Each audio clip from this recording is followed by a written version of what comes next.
السلام علیکم۔ ہاں جی جناب، تو کیسے ہیں آپ لوگ؟ میں امید کرتی ہوں آپ سب خیریت سے ہوں گے اور خوش ہوں گے۔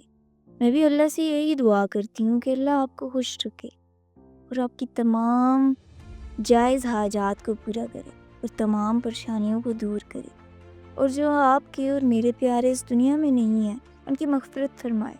میں ہوں ایمان اور میں آپ کی خدمت میں کہانیاں لے کے آتی رہتی ہوں۔ آج بھی اسی غرض سے آپ کی خدمت میں حاضر ہوں۔ کہانی کو آخر تک لازمی سنیے گا۔ چلتے ہیں کہانی کی طرف۔ سیاہ گھنے جنگل کی گود میں، جہاں سورج کی روشنی بھی شرما کر آتی تھی، ایک چھوٹی سی جھونپڑی تھی۔ اس جھونپڑی میں رہنے والی گلالی کی کہانی کوئی عام کہانی نہیں تھی۔ اس کی والدہ عائشہ، جسے لوگ جنگل کی ملکہ کہتے تھے، جڑی بوٹیوں کی ماہر تھی۔ وہ بیماروں کو شفا دیتی، دکھیوں کے دکھ کو دور کرتی۔ لیکن جب گاؤں کے زمیندار کا بیٹا اس کے علاج سے نہ بچ سکا تو لوگوں نے اسے جادوگرنی قرار دے دیا۔ ایک تاریک رات جب آندھی طوفان اپنے عروج پر تھا، بھیڑ نے عائشہ کو گھر سے نکال کر پتھروں سے مار ڈالا۔ 8 سال کی گلالی نے اپنی آنکھوں سے اپنی ماں کی موت دیکھی۔ اس کے بعد سے وہ اکیلی اپنی جھونپڑی میں رہنے لگی، صرف اپنی بھیڑ بکریوں کے ساتھ۔ گلالی بڑی ہوئی تو اس کی خوبصورتی کے چرچے دور دور تک پھیل گئے۔ اس کی سیاہ زلفیں، گہری نیلی آنکھیں اور برف سا گورا رنگ دیکھنے والوں کو مسحور کر دیتا، لیکن لوگ اس سے دور ہی رہتے، کہتے کہ اس کی آنکھوں میں اس کی ماں کا جادو ہے۔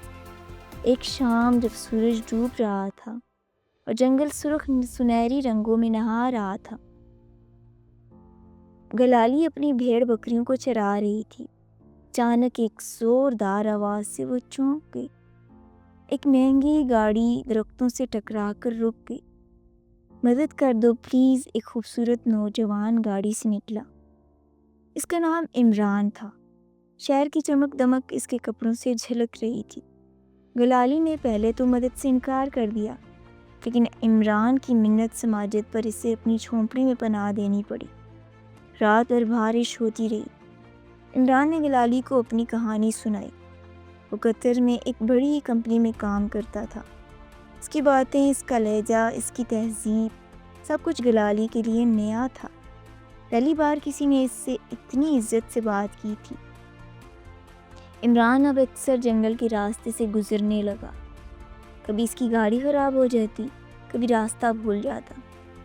گلالی کو اس کی باتوں میں کچھ عجیب لگتا، لیکن دل کی دنیا میں منطق کی کوئی جگہ نہیں ہوتی۔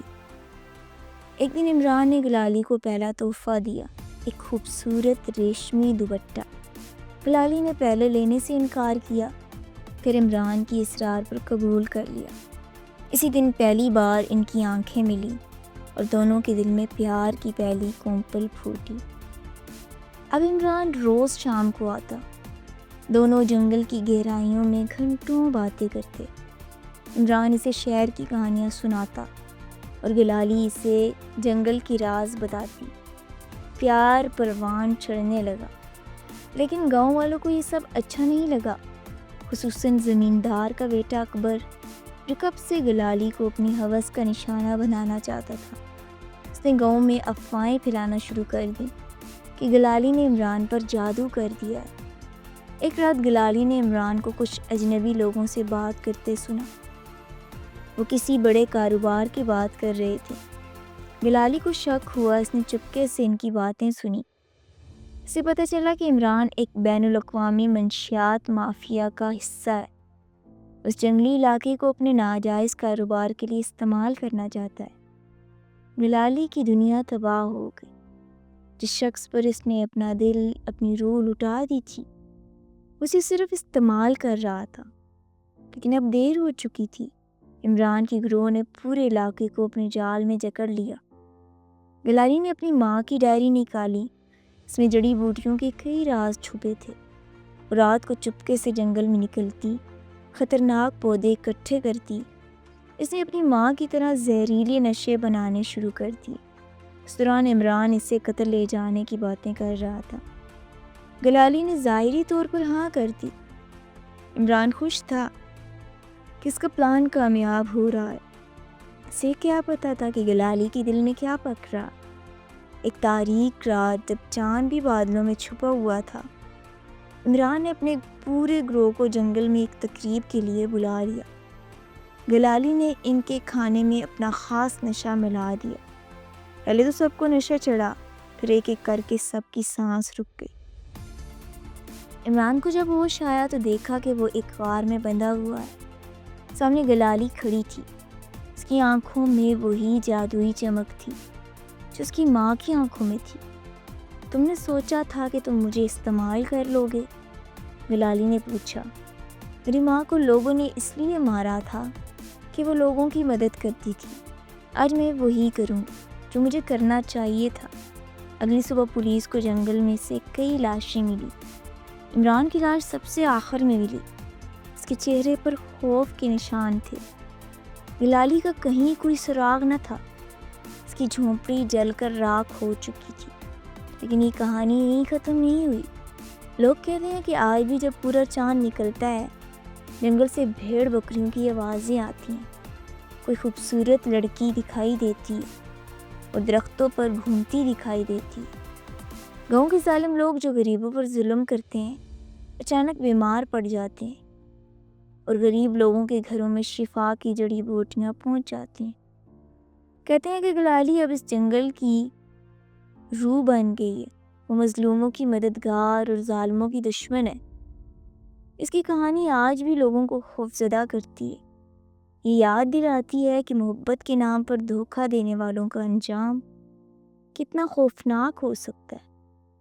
یہ کہانی محض ایک عشق کی کہانی نہیں، بلکہ ظلم کے خلاف انصاف کی جنگ کا داستان ہے۔ یہ ظالم معاشرے کے خلاف ایک مظلوم لڑکی کی بغاوت کی کہانی ہے۔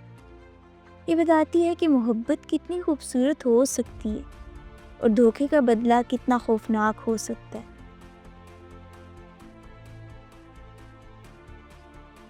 گلالی کی روح آج بھی اس جنگل میں زندہ ہے۔